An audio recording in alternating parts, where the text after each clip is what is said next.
Okay, so this is an introduction to IELTS speaking part 3. We're going to talk about what is part 3.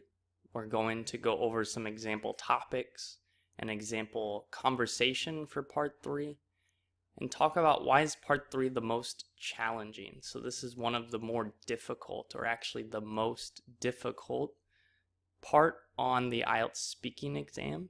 And then how can you prepare for part 3? So let's start with what is part 3. So part 3 of the IELTS exam builds on part 2. So this means you will talk about the same topic as you did for part 2. However, it will be a conversation between you and the examiner. For part 3, it is imperative. So imperative means necessary. You need to. So it is imperative that you pay attention to the examiner and listen to his or her questions. So for example, if part 2 asks you to describe a book, the conversation for part 3 might be about literature. But these conversations will be more abstract and critical. So abstract and critical is thinking about a topic. You need to examine your ideas and express them fully. So abstract thinking requires you to answer questions like, what if? Where critical thinking requires you to answer questions about how and why. They both require you to look at the whole picture, so the whole topic. We will talk more about this in part 3 of the course. So I mentioned some example topics, so it's related to part 2. So if part 2 asks you to write about a book you read, you can maybe expect part 3 to be about literature. Or a park you visited, maybe parks and the effect parks have on society. An important item to you could be materialism. So this is focus on material things. For example, focus on your phone or your computer or your clothes. Those are material things. An older role model could be about generational differences. So the differences between your generation and an older generation, or your generation and a younger generation. And then a time you gave a speech. Maybe you will have to talk about public speaking and why it's important to do public speaking. Okay, so let's listen to a part 3 example test. So this is what you can expect part 3 to be like. Very similar to this example. So let's talk more about games. Do you think video games or other electronic games are an important part of society? Some people agree that video games are beneficial to society, while others disagree and tend to think they can be harmful to society. I think it's based solely on the game's content.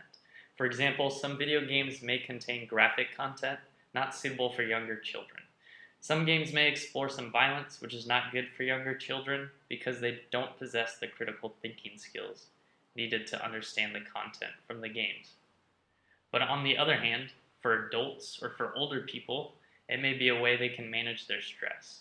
Most people work every day and they need some way to manage their stress. Video games can serve that purpose for them. Personally, I would say, as an adult, video games are good, but as a student, we need to be careful we manage our time well. So can video games have a negative side? Definitely. I don't think there's anything that you can be certain is only good. There are always positives and negatives to everything. It really just depends on how you use it. You have to have some self-control and self-restraint. Most things, like video games, can be wonderful but may also have negative parts to it. For example, video games can become addictive to certain individuals. Those people need to be careful that they manage their time and how often they indulge in video games. Pokemon Go was a very popular fad that lasted for some time. It caused a few accidents and a lot of people seem to be addicted to the game. What do you think about the future of video games? Future of video games. I know there are virtual reality video games, but I've never been able to play them. I haven't really had time to know any more details about virtual reality games, or other games for that matter, because recently I've always been concentrating on my studies. It would be cool to know how to play these types of games because they look really innovative.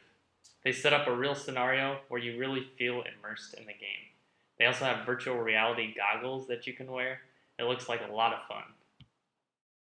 Okay, so that was a part 3 example. So this is what you can expect on the test. Okay, so let's go back to the table of contents.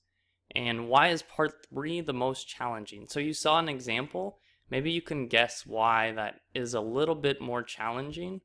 Part 3 is more challenging because you need to use higher level thinking and abstract language. So again, we will talk more about this in part 3 of the course. You will have some practice with this as well. So you need to be able to talk about different topics in depth and use abstract language to do so. So how can we prepare for part 3? So practice. This is one is given. You need to practice. It's an obvious way to prepare, but is also the most important. So read about different topics and challenge the ideas in the reading. So for example, you can read an article about robots and think about the question, what if robots took everyone's job? What would happen if this happened?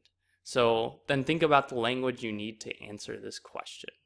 Okay, there are several activities in this part of the course, and we will also go over some different tips and different strategies to help you practice for part 3 of the exam. Okay, so this is the introduction to IELTS speaking part 3. Go ahead and continue with the course.